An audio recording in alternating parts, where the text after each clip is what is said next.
हिंदू धर्म में शंकराचार्य कौन होते हैं, कैसे चुने जाते हैं और वो कैसे चुने जाते हैं, आइए उस बारे में बात करते हैं। आदि शंकराचार्य महज 32 साल तक जिए। उन्होंने हिंदू धर्म के पुनरुत्थान के लिए महत्वपूर्ण काम किया। इतनी कम उम्र में ही उन्होंने देश के इस छोर से उस छोर की यात्रा की, तमाम लोगों से डिबेट की और जन्म दिया एक महान दर्शन को। उपनिषदों के समंदर से अद्वैत जैसा दर्शन मथा। मैं बात कर रही हूँ शंकराचार्य की। ये नाम इन दिनों आपने कई बार सुना होगा। आज ये पदवी है, लेकिन हजारों साल पहले भारत में पैदा हुए थे पहले शंकराचार्य, जिन्होंने न केवल हिंदू धर्म को पुनर्जीवित किया बल्कि 4 मठों की स्थापना भी की। शंकराचार्य हिंदू धर्म में सबसे ऊंची अथॉरिटी माने जाते हैं। इतना शायद आपको पता हो, लेकिन क्या आप जानते हैं कैसे पड़ा इस पद का ये नाम? केरला के कलाड़ी में नंबूदिरीपाद ब्राह्मणों की बसाहट थी। इन्हीं में एक विद्वान थे, नाम था शिवगुरु। उनके घर एक बेटा पैदा हुआ। नाम रखा गया शंकर या बालक शंकर। बालक शंकर बचपन से ही कुछ अलग तरह के थे। जैसे जैसे वो बड़े हो रहे थे, उनकी प्रतिभा सामने आ रही थी। कहा जाता है कि 3 से 4 साल की उम्र में उन्होंने अपनी भाषा मलयालम सीख ली, वेदों को कंठस्थ कर लिया। फिर आया एक मुश्किल समय जब बालक शंकर के पिता की मौत हो गई। इसके बाद मां उनका पालन पोषण करने लगी। शंकर 5 साल के थे तब उनका उपनयन संस्कार, जिसे आम भाषा में जनेऊ कहा जाता है, वो हुआ और मां ने उन्हें शिक्षा लेने गुरु के पास भेज दिया। यहाँ गुरुकुल में आने के बाद बालक शंकर विद्या सीखने लगे, पर जिस शिक्षा को लेने में अन्य लोगों को 20 साल लग जाते थे, बालक शंकर ने उसे 2 साल में पूरा कर लिया। ये पहली बार था जब दुनिया उनके ज्ञान से परिचित हो रही थी। शिक्षा पूरी करने के बाद बालक शंकर वापस मां के पास कलाड़ी लौटे। इस समय की एक कहानी बहुत प्रचलित है। कहते हैं कि तब पूर्णा नदी, जिसे आज पेरियार नदी कहा जाता है, कलाड़ी से बहुत दूर बहती थी। बालक शंकर की मां को पानी भरने बहुत दूर जाना पड़ता था। परंपरा में माना जाता है शंकर ने भगवान से प्रार्थना की और तब से पूर्णा नदी कलाड़ी के पास से बहती है। वापस आते हैं बालक शंकर के जीवन पर। मां के साथ बालक शंकर के दिन बीत रहे थे। एक दिन अगस्त्य मुनि उनके घर आए। उन्होंने मां को बताया कि बालक शंकर होंगे तो तेजस्वी, पर उनकी उम्र 32 साल से ज्यादा नहीं है। मां ये सुनकर बहुत दुखी हो गई। धीरे धीरे बालक शंकर का मन संसार से हट रहा था। उनमें संन्यास लेने की इच्छा जोर पकड़ रही थी, पर मां उन्हें ऐसा नहीं करने देना चाहती थी। एक दिन बालक शंकर नदी में नहा रहे थे, तभी एक घड़ियाल ने उनका पैर पकड़ लिया। मां उन्हें बचाने के लिए चिल्लाने लगी। इसी समय शंकर ने मां से कहा कि अगर वो उन्हें संन्यास लेने की आज्ञा दे तो ये घड़ियाल उनका पैर छोड़ देगा। मां इस बात से हैरान रह गई, पर बेटे की जान की खातिर उन्होंने संन्यास लेने की अनुमति दे दी। और इस तरह बालक शंकर अब शंकराचार्य बनने की राह पर आगे बढ़ चले। जाते जाते मां ने उनसे कहा कि उनकी एक इच्छा है कि जब भी उनकी मृत्यु हो, उनका अंतिम संस्कार शंकर ही करे।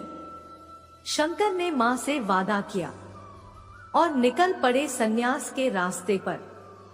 ऐसा माना जाता है कि घर छोड़ने के बाद शंकर कलाड़ी से तुंगभद्रा की ओर गए, फिर वहां से श्रृंगेरी से गोकर्ण और फिर वहां से ओंकारेश्वर पहुंचे।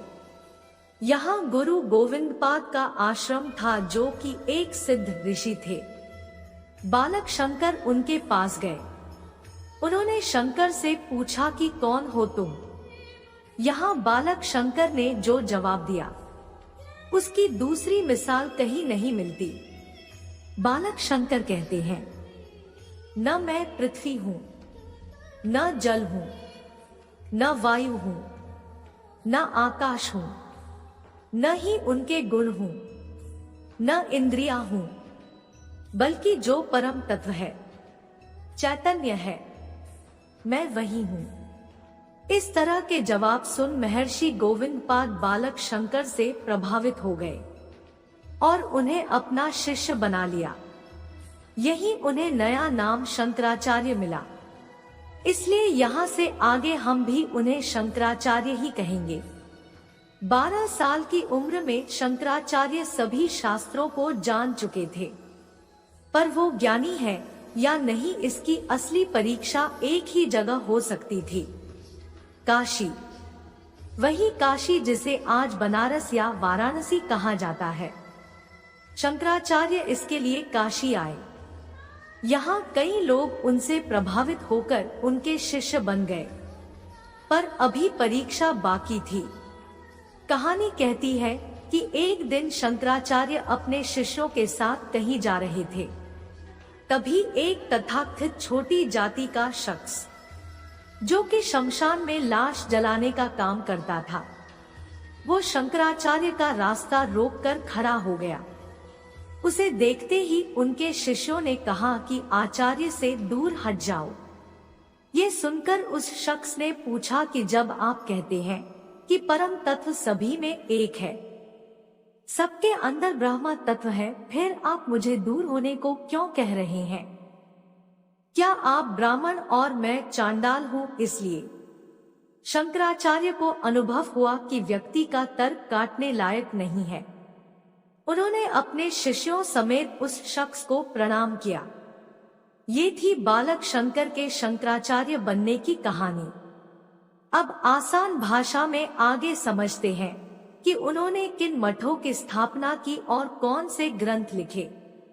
काशी में शंकराचार्य ने तय किया कि वे महर्षि व्यास के ब्रह्मसूत्र, श्रीमद् भागवत गीता और उपनिषदों को आम लोगों के समझने के लिए एक किताब लिखेंगे। इस किताब को प्रस्थानत्रयी कहा जाता है। इसके बाद शंकराचार्य काशी से बद्रीनाथ के लिए निकले। ऐसी मान्यता है कि बद्रीनाथ में उन्होंने अलकनंदा नदी से भगवान बद्रीनाथ की मूर्ति निकालकर उसे मंदिर में स्थापित किया। फिर वो वहीं व्यास गुफा में रहने लगे। यहाँ रहने के दौरान उन्होंने भगवान शिव, माँ पार्वती और गणेश जी पर प्रार्थना की रचना की। इसके अलावा उन्होंने वेदांत से संबंधित कई छोटे ग्रंथ लिखे, जिससे आम लोगों तक उनकी भाषा में ये ग्रंथ पहुँचने लगे। इन्हें प्रकरण ग्रंथ के नाम से जाना जाता है।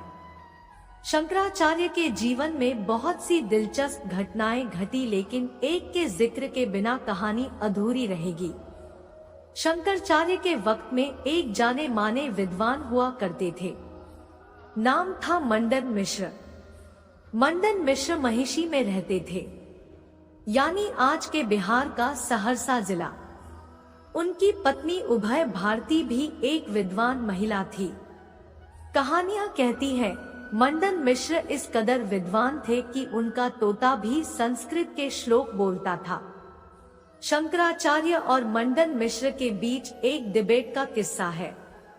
शंकराचार्य एक सन्यासी थे, जबकि मंडन मिश्र एक गृहस्थ। दोनों के बीच शास्त्रार्थ का विषय भी यही था कि वेदों में लिखे हुए कर्मकांड उचित है या उपनिषदों में लिखी बातें। दोनों के बीच ये तय हुआ कि अगर शास्त्रार्थ में शंकराचार्य हार जाते हैं तो वो सन्यास का त्याग कर देंगे, वहीं अगर मंडन मिश्र हार गए तो वो गृहस्थ जीवन को त्याग सन्यास ले लेंगे। तो शास्त्रार्थ शुरू हुआ और कई दिनों तक चलता रहा। माना जाता है कि ये शास्त्रार्थ 42 दिनों तक चला था।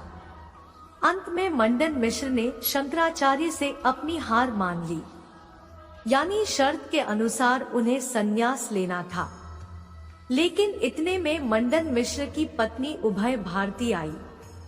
उन्होंने कहा, मैं मंडन मिश्र की अर्धांगिनी हूँ। अभी आपने आधे को ही हराया है, मुझसे भी आपको शास्त्रार्थ करना होगा। हालांकि 21वें दिन भारती को यह लगने लगा कि अब वे शंकराचार्य से हार जाएंगी। तब उन्होंने शंकराचार्य से कुछ ऐसा पूछा जिसका जवाब देना उनके लिए मुश्किल था।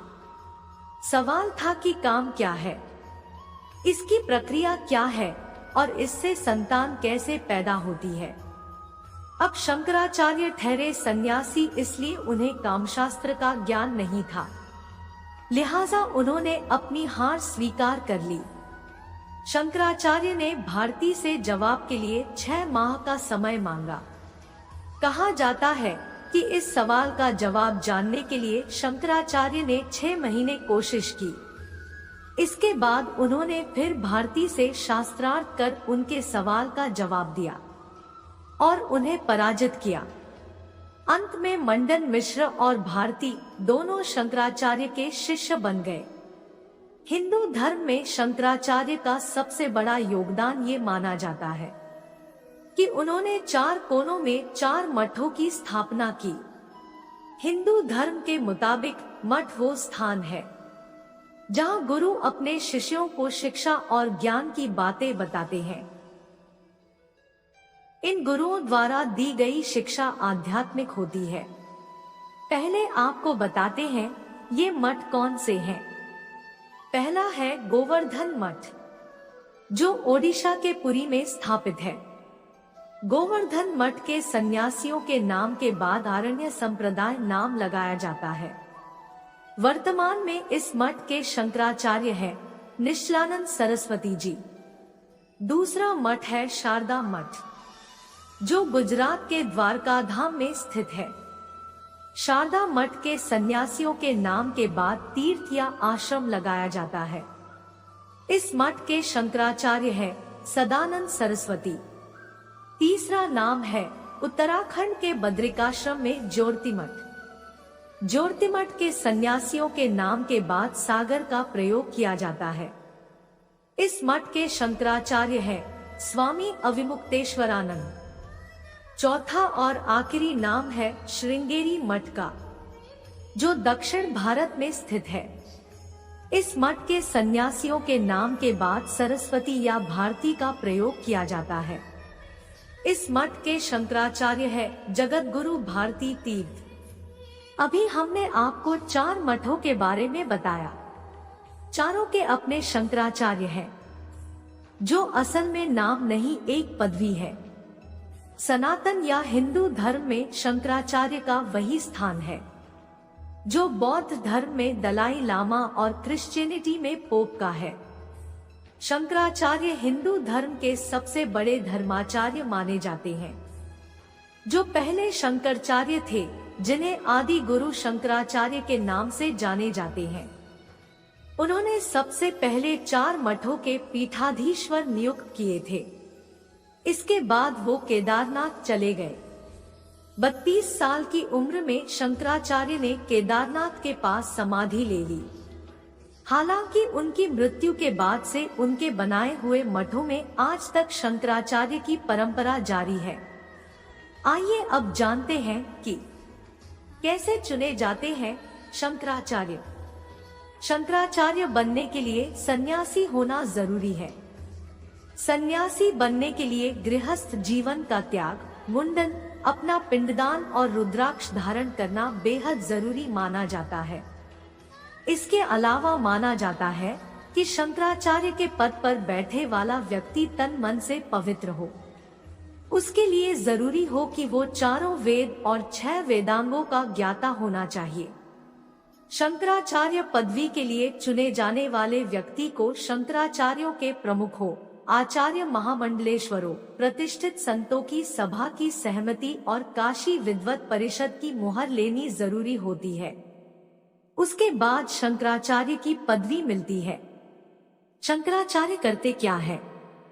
जैसा पहले बताया, शंकराचार्य हिंदू धर्म में सबसे ऊंची अथॉरिटी माने जाते हैं।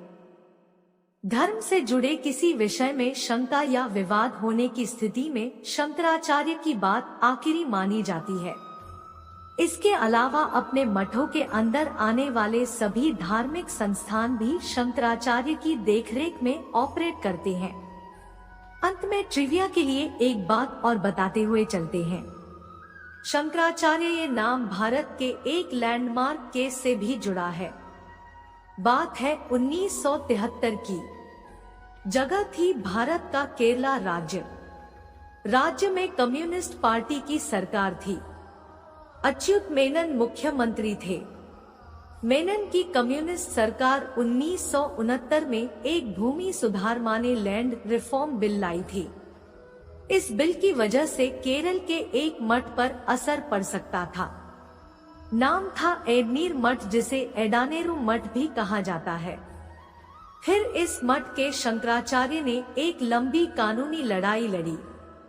इसमें कानूनी पेचों को हटा दे तो कुल जमा फैसला ये आया था, सरकार यानी संसद के पास संविधान संशोधन करने के लिए असीमित शक्तियां नहीं है। सरकार चाहे तो भी संविधान के मूल ढांचे में बदलाव नहीं कर सकती। दोस्तों, आपको हमारे वीडियो कैसे लगा कमेंट बॉक्स में जरूर बताएं और ऐसे रोचक कथा जानने के लिए चैनल को सब्सक्राइब करिए।